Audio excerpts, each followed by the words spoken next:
사무엘하 21장 15절부터 22절까지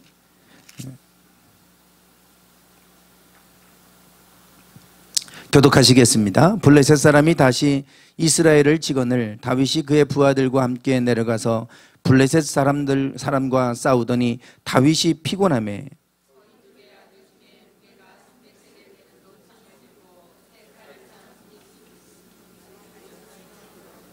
수르야의 아들 아비새가 다윗을 도와 그 블레셋 사람들을 쳐 죽이니 그때에 다윗의 추종자들이 그에게 맹세하여 이르되 왕은 다시 우리와 함께 전장에 나가지 마옵소서 이스라엘의 등불이 꺼지지 말게 하옵소서 하니라.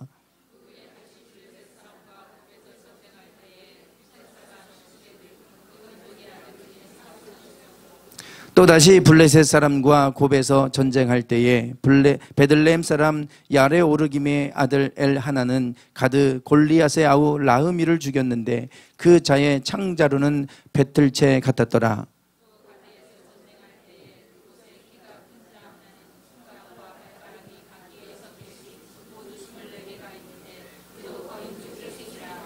그가 이스라엘 사람을 능욕함으로 다윗의 형 삼마의 아들 요나단이 그를 죽이니라.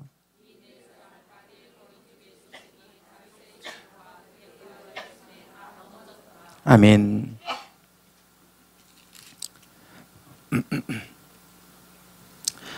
이번 달 20일 특별기도 주제가 합심하여 무엇이든지 구하면이었습니다. 기도에 대해서 말씀도 나눴고 또 합심해서 뜨겁게 기도를 했습니다. 특별히 저녁에 유아실에서 모여서 기도 제목도 나누고 또 각기 합심해서 뜨겁게 부르짖으면서 저희들이 기도를 했습니다. 처음 광고를 하고 저녁에도 해야 되겠다 이런 마음을 하나님 주셔서 그래서 시작을 하게 됐습니다. 20일 특별 새벽 기도를 처음 시작할 때하고 마음이 비슷했습니다.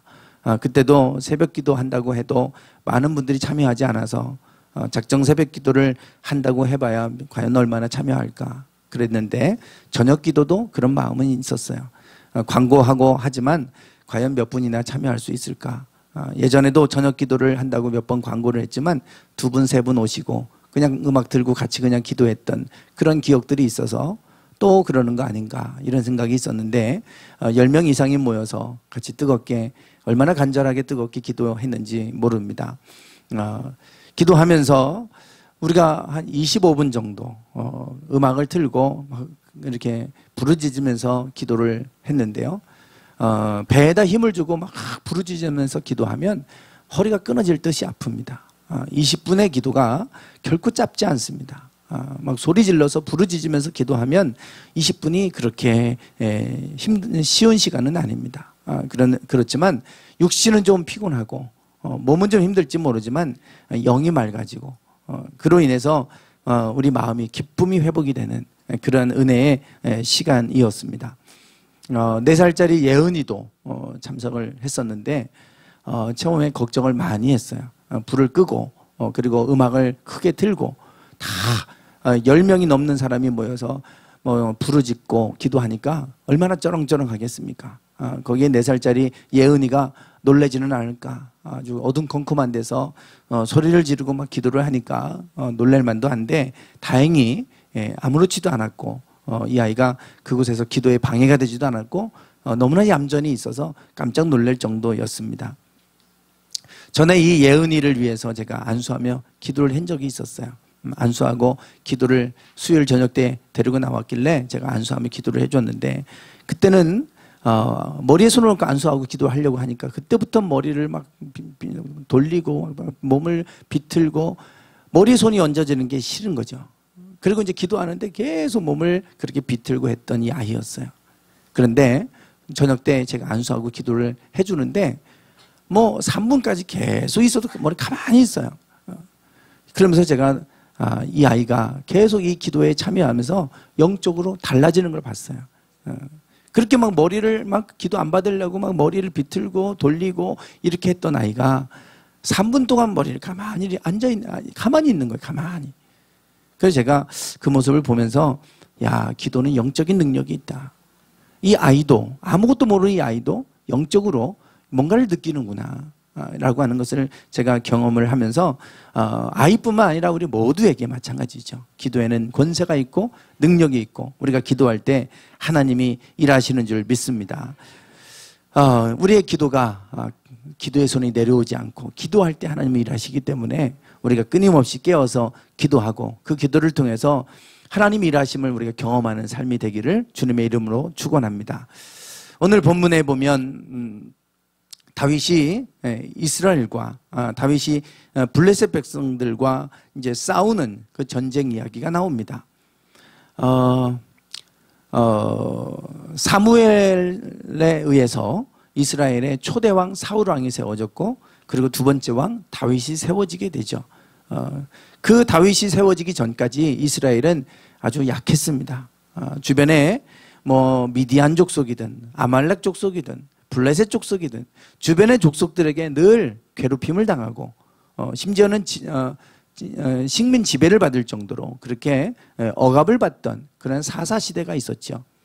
그런 시대였기 때문에 다윗이 왕이 되고 나서 그러면서 그 주변의 민족들과 종족들과 전쟁을 해가게 됩니다. 많은 전쟁을 통해서 다윗 때에는 이스라엘이 최고의 전성기를 이루게 되죠. 가장 넓은 영토를 얻게 됩니다. 그때 이 블레셋 족속과 싸울 때 이 블레셋 족속들의 안에는 큰 거인족들이 있었습니다. 그 대표적인 사람이 골리앗이었죠. 다윗이 물맷돌로 골리앗을 쓰러뜨린 이야기, 너무나 잘 알고 있는 이야기입니다. 오늘 본문에는 그 골리앗의 아후 동생 라흐미에 관한 이야기, 그리고 블레셋의 거인족들에 관한 이야기들이 와의 싸움이 이야기가 오늘 본문 말씀에 소개가 되고 있습니다. 19절에 보시면 또다시 블레셋 사람과 곱에서 전쟁할 때에 베들레헴 사람 야레 오르김의 아들 엘 하나는 가드 골리앗의 아우 라흐미를 죽였는데 그 자의 창자루는 배틀채 같았더라. 배틀채 그러면 배를 짜는 도구 있죠. 그 배틀채라고 할 때 이걸 보니까 우리 집에 옛날에 집을 지을 때는 가래, 석가래라고 하지 않습니까? 그 기둥이 되는 중요한 그 틀을 얘기하는데 그 기둥을 얘기하는데 그게 뭐 얼마나 큰지 참 감이 안 와요. 우리나라의 배틀하고 또 이스라엘의 배틀을 우리가 다르니까 이게 얼마나 되는지는 잘 모르겠는데 그 창자루가 이 정도 같았다 그래요. 그러니 창만 그가 가지고 있었던 창이 아주 그 정도로 크고 또 두껍고 무거운 이러한 창 자루만 해도 그런 것을 썼다라고 하는 것을 지금 얘기해 주고 있는 건데요. 얼마나 그 키가 큰지를 알려면 골리앗의 키를 우리가 보면 알겠죠. 그 이름은 골리앗이요 가드 사람이라 그의 키는 6규빗 한 뼘이었다. 이렇게 성경은 말해주고 있습니다. 골리앗의 키가 6규빗이다. 그러면 한 규빗은 요 팔뚝을 얘기하는데 50cm, 대략 한 50에서 60cm를 얘기합니다. 그러면 6규빗이면 3m가 좀 넘는 거죠. 골리앗의 키가 3m 정도가 됐으니까 그의 아우 라흐미도 비슷한 정도였다고 하는 걸 우리가 알 수 있게 됩니다. 그 정도의 거인족들이 여전히 그 시대까지 남아 있었다고 하는 것을 알 수가 있습니다. 그리고 또 16절에도 보면 거인족의 아들 중에 무게가 300세겔 되는 노창을 들고 색칼을 찬 이스비브노비 다윗을 죽이려 했다 그래요. 여기 보면 거인족의 아들이라고 지금 말하고 있는데 이 거인족의 아들이라고 성경에 지금 돼 있고 거기에 보면 관주로 1번하고 1번이 써 있습니다. 1번. 그 밑에 1번을 쭉 성경 맨 밑에 1번이 써 있는데 라파의 이렇게 돼 있어요. 라파의 아들이라 그렇게 돼 있어요. 라파의 아들을 거인족의 아들로 번역을 했다 이 얘기입니다. 원어는 라파의 아들이에요. 라파의 아들. 그럼 라파의 아들이 뭐냐 이거예요. 라파. 신명기 3장 11절에 보면 르바임 족속의 남은 자는 바산왕 옥분이었으며 그의 침상은 철침상이라 이렇게 나오는데 르바임 족속이라고 번역을 해놨는데 이 르바임의 원어가 라파예요. 라파의 족속의 남은 자 이럽니다. 그러니까 히브리어는 라파인데 이거를 이제 우리나라 말로 번역하면서 르바임으로 번역을 한 거예요. 아까 거인족의 아들이 바로 이 르바임 족속의 아들을 얘기하는 겁니다.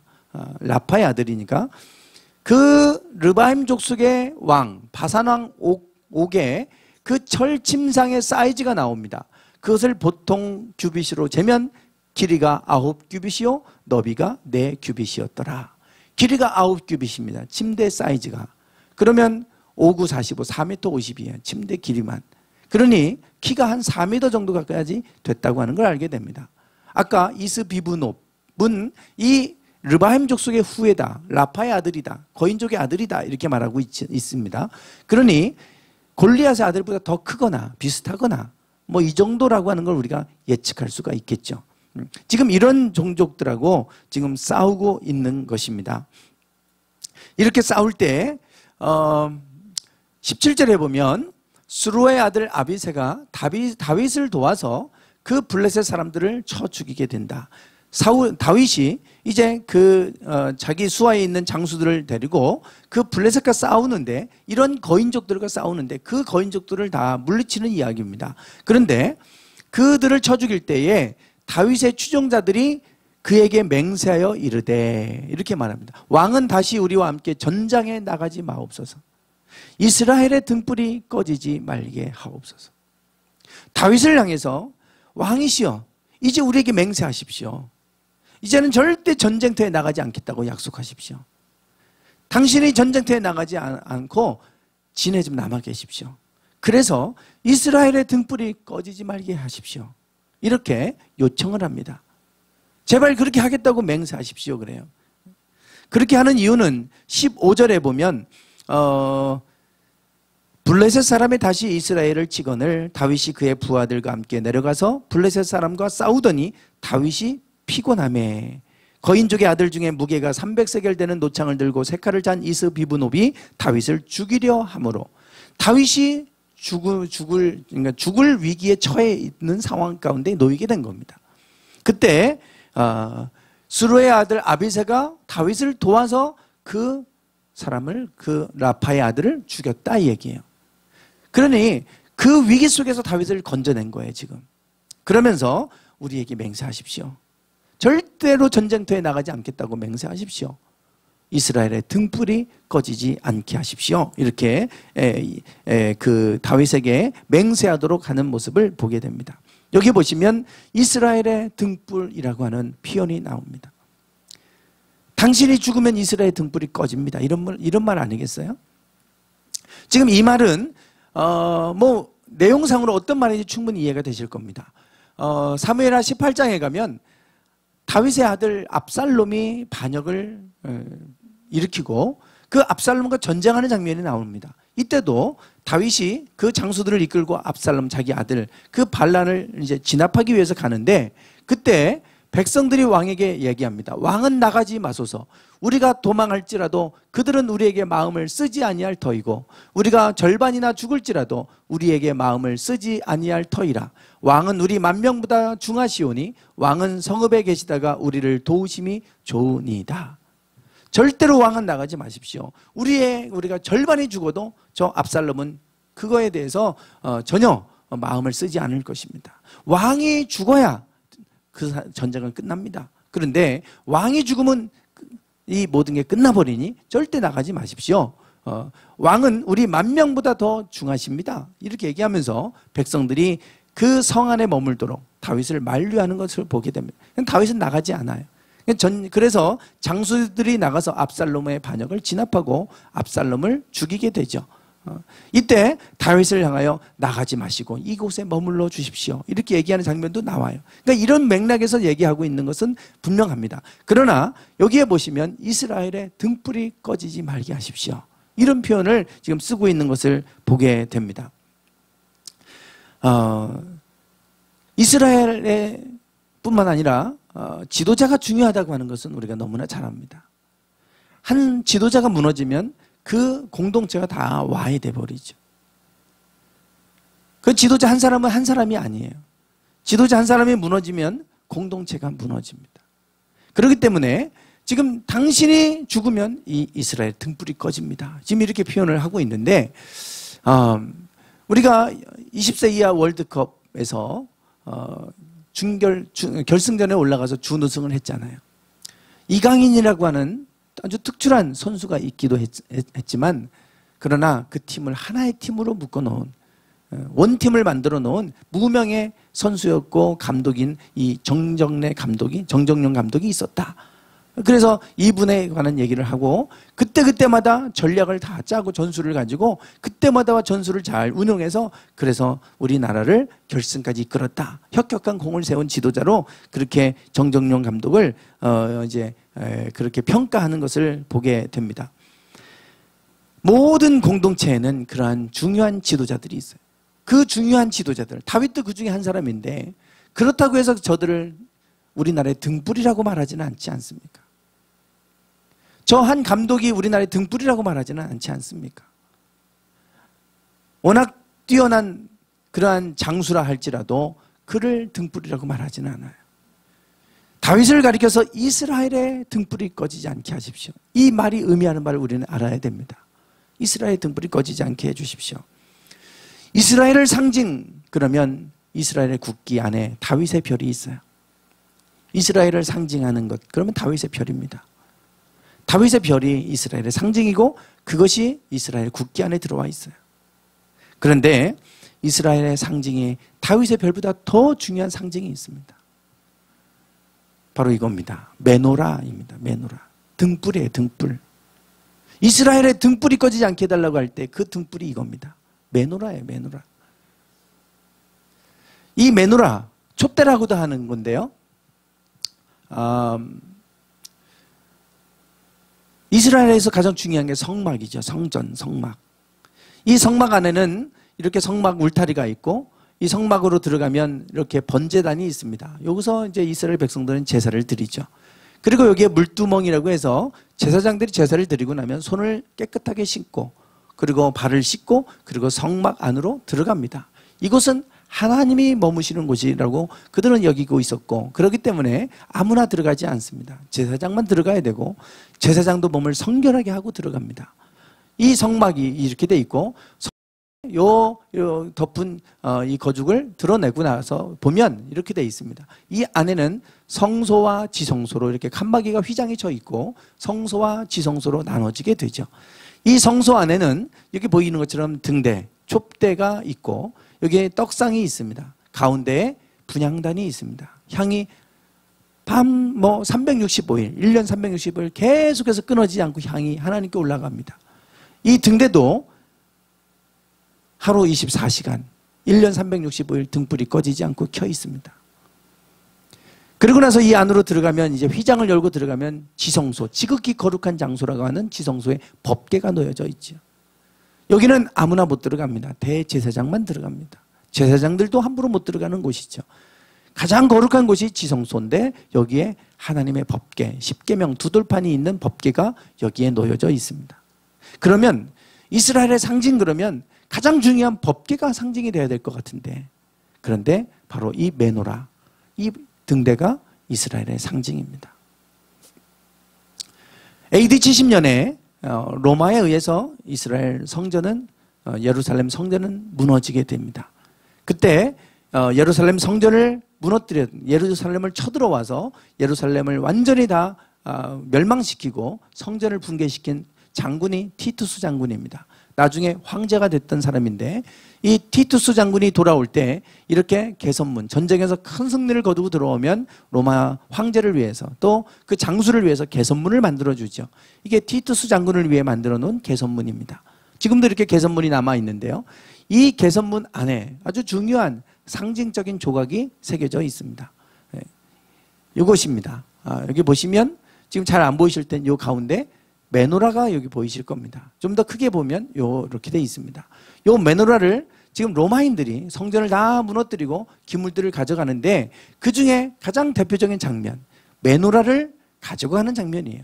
이스라엘이 가장 중요하게 여기는 상징적인 겁니다. 법궤는 어디가 있는지 지금 알 수가 없어요. 그런데 법궤가 아니라 메노라를 그들이 가져가는 장면이 이 티투스 장군의 개선문에 새겨져 있습니다.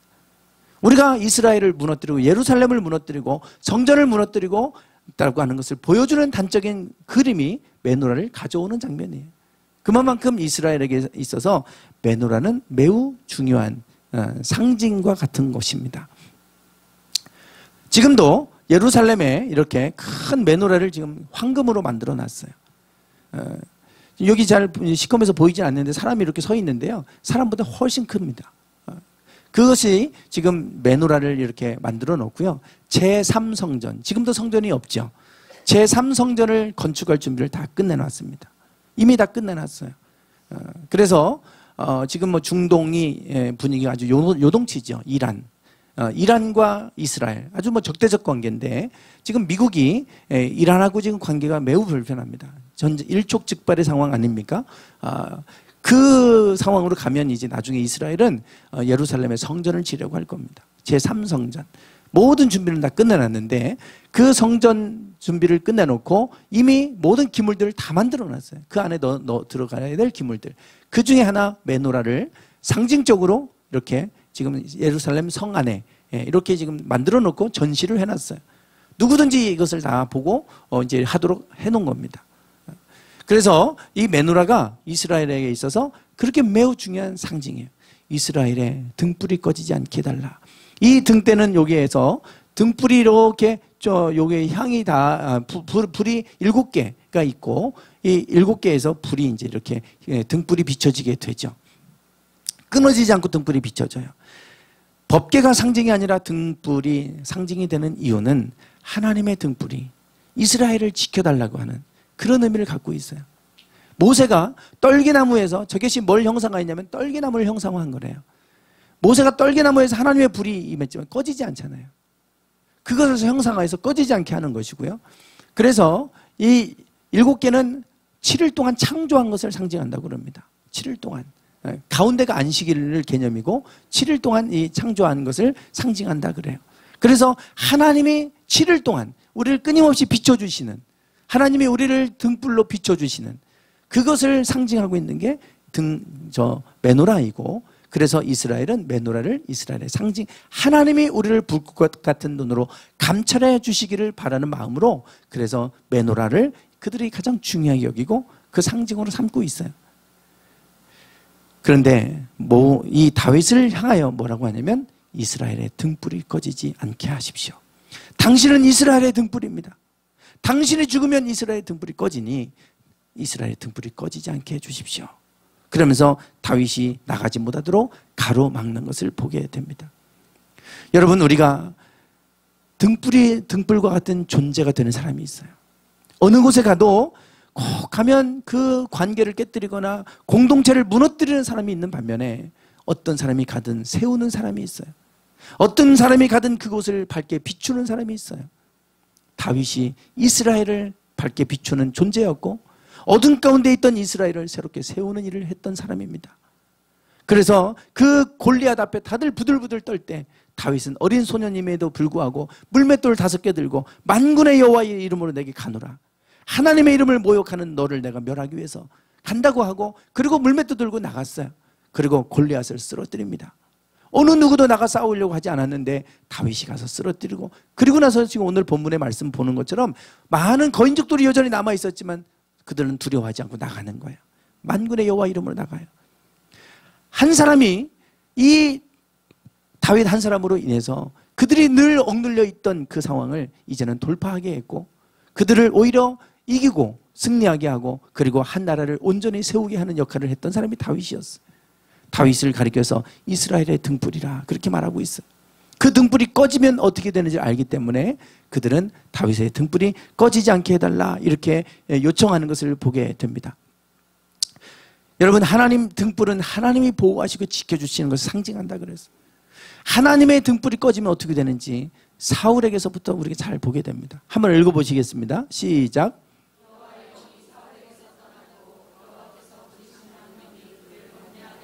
아멘. 여호와의 영이 사울에게서 떠나버렸어요. 그랬더니 뭐가 그를 번뇌하게 했습니까? 악령이 그를 들어가서 그를 번뇌하게 했다 그랬어요. 악령이 그를 사로잡아서 그때부터 이 사울이 이상한 사람이 되고 맙니다. 번뇌하는 거예요, 번뇌. 하나님의 영이 떠나고 나니까 이렇게 된 거예요. 하나님이 우리를 비춰주시고 지켜주시고 보호해 주셔야 되는데 그 등불이 꺼지고 나면 어둠 가운데 빠지게 됩니다. 어둠의 영이 우리를 장악해버려요. 그래서 등불이 꺼지지 않는 게 중요한 거예요. 하나님의 영이 우리 안에 늘 머물러야지. 그 영이 떠나버리면 이런 일이 일어나잖아요. 이스라엘 백성들은 그거를 알았어요. 다윗을 통해서 하나님의 등불, 다시 당신은 이스라엘의 등불과 같은 존재입니다. 당신의 죽음은 다 이스라엘이 꺼져버립니다. 그러니 당신은 전장터에 나가지 마십시오. 이렇게 요청하는 거죠. 시편 51편에 보면 다윗도 이런 고백을 해요. 한번 읽어보겠습니다. 시작.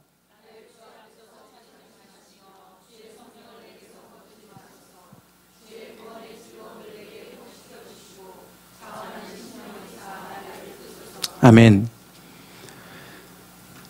다윗이 우리아의 아내 밧세바를 범한 후에 나단 선지자가 그것을 지적하십니다. 아무도 모른다고 생각했는데 하나님이 알고 계셨어. 지적하는 거예요. 그랬더니 다윗이 그 앞에 엎드려서 회개하면서 이렇게 기도합니다. 나를 주 앞에서 쫓아내지 마십시오.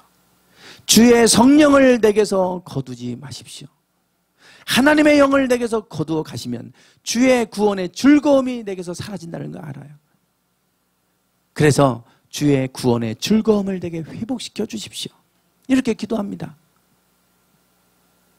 하나님의 영이 떠나가면 어떻게 되는지 알기 때문에 다윗은 죄를 범하고 그 죄 때문에 하나님의 영이 떠나가지 않도록 주의 성령을 내게 거두어 가지 마십시오. 이렇게 기도하고 있어요. 오늘 하나님의 영광의 빛, 하나님의 비춰주시는 빛 가운데 우리가 거할 때 모든 것이 평탄하고 모든 것이 평안하지만, 그러나 그 등불이 꺼지고 나면 어둠 가운데 우리는 걷게 돼요. 광야 가운데 가게 되고, 그 어둠 속에서 악한 영이 우리를 다스리기 시작하면 감당할 수가 없는 거예요. 이스라엘이 바로 하나님이 지켜주셔야 세워지는 나라고 하나님이 지켜주시는 나라임을 알기 때문에 이스라엘의 등불이 꺼지지 않게 해달라고 기도하고 있어요. 그렇게 간절히 요청하는 것을 보게 됩니다. 오늘 여러분들이 여러분의 가정에서 등불과 같은 분들이 되시기를 축원합니다. 여러분들이 있으므로 여러분의 가정이 환하게 비춰져야지. 그런데 등불과 같은 다윗과 같이 등불과 같은 존재가 있어요. 분명히 그 사람이 꺼지고 나면 그 가정은 꺼지는 거예요. 다윗이 꺼지면 이스라엘이 꺼지듯이 여러분 가정 안에도 그런 분들이 있잖아요. 여러분들이 그런 분이라면 여러분의 등불이 꺼지면 안 됩니다. 여러분들이 이 교회의 등불이 되기를 원합니다. 저도 그것을 위해서 기도하고 있어요. 제가 무너지면 무너지잖아요.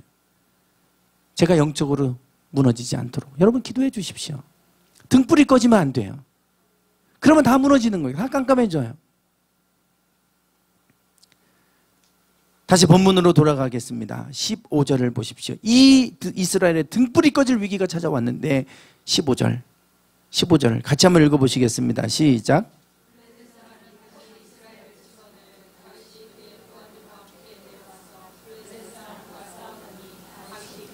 아멘. 다윗이 그 용맹스러운 다윗도 그가 싸우다가 어떻게 됐다고 그래요? 피곤해졌어요. 그리고 나니까 그 거인족이 와서 이스비브노비 다윗을 죽이려 했어요. 여러분 우리가 깨어 있어야 되는데 피곤하면, 몸이 피곤하면 영적으로 깨어 있을 수가 없잖아요. 그러니까 우리가 뭔가 일을 하는 것보다 더 중요한 게 영적으로 하나님 안에 깨어 있어서 하나님의 영광의 빛이 꺼지지 않도록 등불을 꺼뜨리지 않도록 해야 되는데 피곤해지면 꺼지게 돼 있어요. 다윗도 그 위기가 여기서부터 왔어. 어제 오늘 제가 아침에 일어났는데 너무 힘들었어. 저희가 여기 철거하고 이제 막 이렇게 하니까 막 견적도 받고 사람도 만나고 그랬잖아요. 마침 이쪽에 철거를 할 때 이쪽은 저희가 들어오기 전부터 이렇게 설치가 돼 있던 거라 주인에게 얘기했어요. 주인이 철거를 해주겠다고. 우리가 한 게 아니니까. 그래서 주인이 철거해 주기로 하고, 그러고 나서 1층에서 지금 공사하고 있는데 거기 공사를 하고 있는 인테리어 사장한테 얘기를 하더라고요. 이게 철거하는데 돈 얼마나 드는지 와서 견적 좀 뽑아달라고. 그러니까 이제 당신이 와서 이제 다 얘기하더니 당신이 와서 직접 사람을 데리고 와서 철거를 해줬어요. 저쪽은 이제 저희가 어닝 맡긴 회사에서 저쪽은 철거해 주겠다고 그랬어요. 근데 이제 문제는 저쪽에 아스팔트 싱글이 붙어 있어요. 방수하기 위해서. 그래서 이제 그거를 이 철거하면서 제가 요청을 했죠. 어차피 여기 폐기물 나오니까 여기 아스팔트 싱글 내가 떼어놓을 테니까 그것도 같이 좀 폐기물에 좀 같이 버려달라고. 그랬더니 알았다고. 이제 그게 이제 금요일이었어요. 금요일. 그래서 새벽기도 끝나고 이제 막 열심히 뛰다가 그리고 아침에 또 모임이 있어가지고요. 그리고 이제 모임 갔다가 그러고 나서 이제 이렇게 했더니 중간에 전화가 와서 빨리 그 버려달라는 거예요. 지금 폐기물 차가 와서 다 버리고 있다고. 그럼 어떻게 해요? 뭐 할 수 없죠. 그래서 그럼 내가 알아서 버릴 테니까 그냥 그렇게 놔두시라고. 이제 그러고 끝났습니다. 그리고 이제 어제 왔더니 이제 또 여기서 일을 하고 계세요. 이렇게 뭐 하길래 또 인사도 하고 이것저것 제가 물어보고 그렇게 했어요. 그랬더니 이분이 그거 어떻게 처리했냐는 거예요. 그래서 아직 못했다고 했더니 지금 폐기물들이 또 좀 나와서 또 한 차 불러야 될 것 같으니까 살짝 던져 놓으세요. 그러더라고요. 거기다 던져 놓으세요. 그래 이제 그 얘기 듣고 이제 마음이 급해졌죠. 빨리 또 그 차 버리기 전에 해야 되겠다. 그리고 올라가서 마저 다 뜯고 지붕에서 던져서 또 밖에 던지고 그걸 또 다 정리도 하고 어제 밤늦게까지 그 작업을 하고 나니까 아침에 어제 오늘 막 몸이 천근만근이에요. 설교를 준비하려는데 집중이 안 되는 거예요. 몸이 피곤하니까. 그래서 어제 밤에 설교 준비하던 건 포기하고 아침에 일찍 일어나서 설교 준비하고. 그래서 제가 아내하고 어제 한 얘기가 있어요. 내가 앞으로 이런 일 하면 안 되겠다. 몸이 예전 같지 않다고. 젊을 때는 그런 일 많이 하고 그랬는데 이제 못하겠어.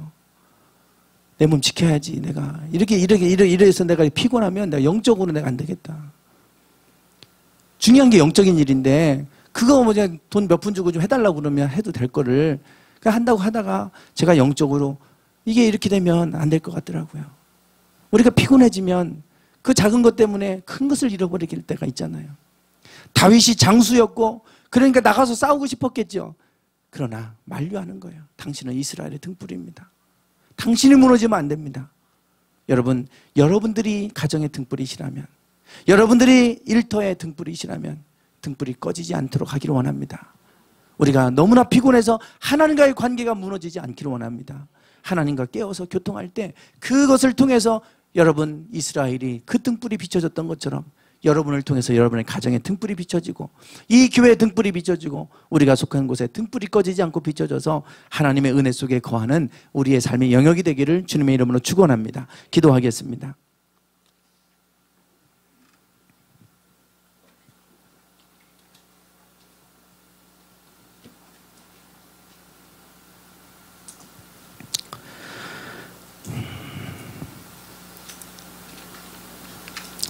하나님, 전쟁은 여호와께 속한 것입니다.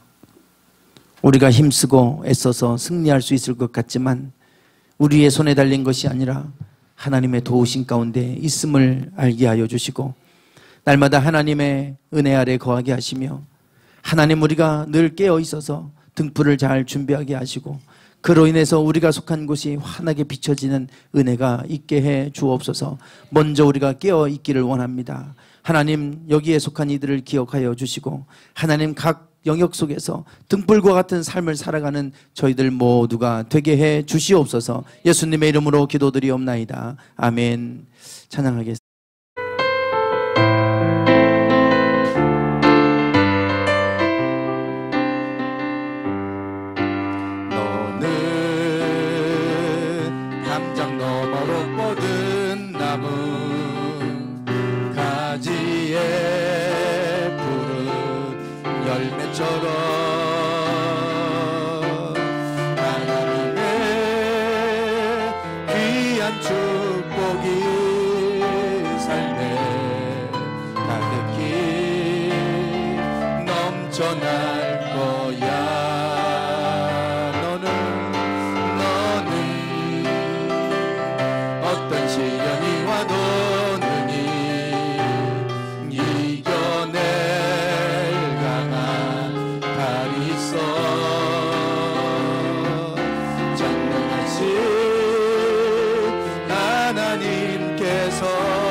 축복할 거야.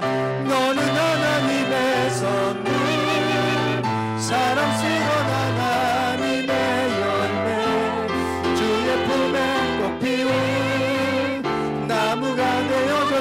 찬양합니다. 너는 담장 너머로 뻗은 나무 가지에 푸른 열매처럼 하나님의 귀한 축복이 삶에 가득히 넘쳐날 거야. 너는 어떤 시련이 와도 능히 이겨낼 강한 달이 있어. 전능하신 하나님께서 너와 언제나 함께 하시니 너는 하나님의 사랑, 아름다운 하나님의 사랑. 나는 널 위해 기도하며 내 길을 축복할 거야. 너는 하나님의 선물, 사랑스러운 하나님의 열매, 주의 품에 꽃피운 나무가 되어줘. 너는 하나님의 사랑, 아름다운 하나님의 사랑. 나는 널 위해 기도하며 내 길을 축복할 거야. 너는 하나님의 선물, 사랑스러운 하나님의 열매, 주의 품에 꽃피운 나무가 되어줘. 너는 하나님의 사랑, 너는 하나님의 사랑, 아름다운 하나님의 사랑.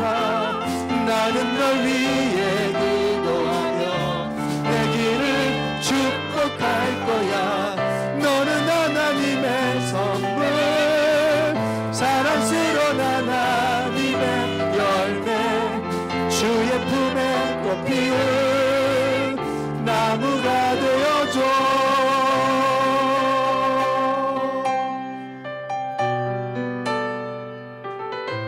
오늘 말씀을 붙들고 우리 같이 기도하기를 원합니다.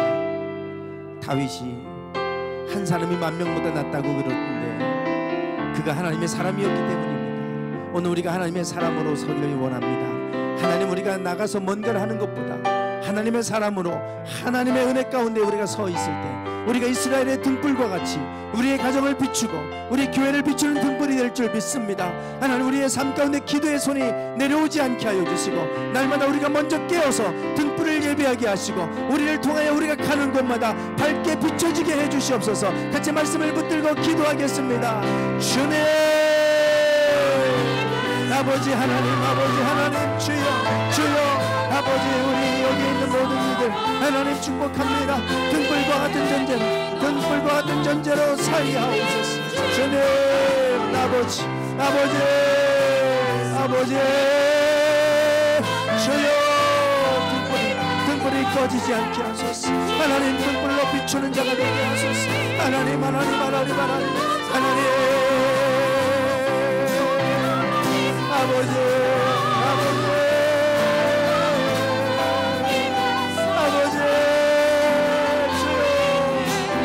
주여, 등불이 꺼져 있는 가정들이 있습니까? 등불이 꺼져 있는 곳이 있습니까? 주여, 우리가 그곳을 위해 기도하며 나갈 때 밝게 비춰지게 하시고 어둠은 떠나가게 하시고 빛을 비추는 삶을 살아갈 수 있도록 하나님, 저희들을 세워주시옵소서. 주여,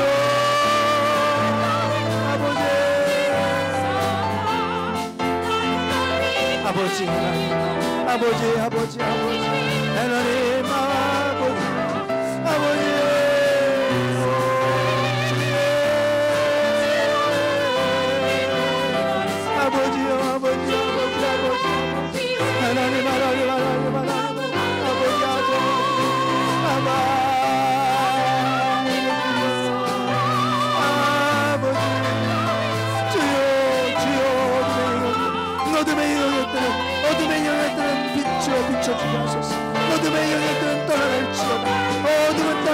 떠나갈지어다. 어둠은 떠나갈지어다. 어둠은 떠나갈지어다. 주여 빛으로 임하시옵소서. 빛으로 임하소서. 우리가 빛이 되게 하소서. 너희는 세상의 소금이요 너희는 세상의 빛이라 말씀하셨으니 우리가 빛이 되게 하옵소서. 주는 아버지요 주여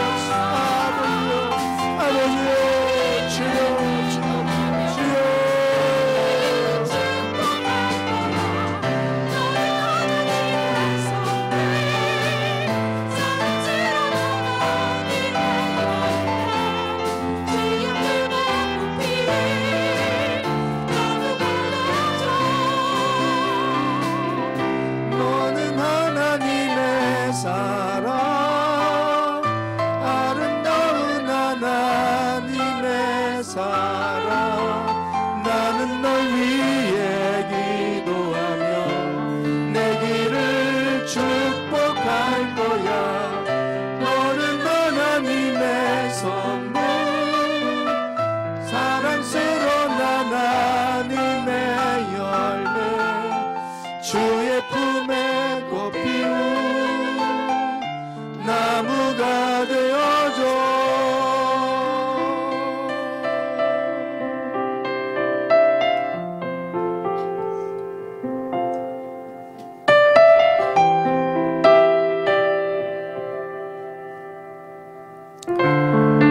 너는 세상의 소금이요 세상의 빛이라. 우리가 세상의 소금과 빛이 되기를 원합니다. 우리가 속한 곳에 어둠이 있지 않게 하시고 늘 빛으로 비춰지기를 소망합니다. 하나님, 우리가 하나님의 사람으로 서게 하시고 우리로 말미암아 어두운 곳이 비춰지는 놀라운 역사가 있기 원합니다. 하나님, 먼저 우리가 등불이 되게 하시고 우리의 등불이 꺼지지 않게 하시옵소서. 우리가 먼저 뜨겁게 타오르게 하시고 그 뜨거운 성령의 은혜가 우리를 통해 확산되어져 가게 하옵소서. 하나님, 우리가 머무는 가정이나 또한 우리가 속한 일터나 또한 우리가 속한 이 교회에 하나님, 우리가 등불이 되기 원하며 그로 인해서 밝게 빛나는 아름다운 곳이 되기 원합니다. 하나님, 여기 있는 분들을 주님의 이름으로 축복합니다. 모든 사람 한 사람 한 사람이 등불로 서게 하옵소서. 하나님, 깨어있게 하여 주시옵시고 절대로 무너지지 아니하고 어두워지지 않게 하시고 우리의 심령들이 뜨겁게 타오르게 해주셔서 하나님의 은혜가 우리를 통해 우리가 속한 모든 영역 속에 흘러갈 수 있게 하옵소서. 축복의 통로가 되게 하옵소서. 지금은 우리 주 예수 그리스도의 은혜와 아버지 하나님의 극진하신 사랑하심과 성령님의 감동 감화 충만하심이 늘 하나님 앞에 등불이 되게 하여 주시고 등불이 꺼지지 아니하고 등불로 이 우리의 삶의 영역을 비추며 살기를 소망하는 당신의 사랑하는 모든 성도들 위해 이제부터 영원토록 함께 하시기를 간절히 축원하옵나이다. 아멘.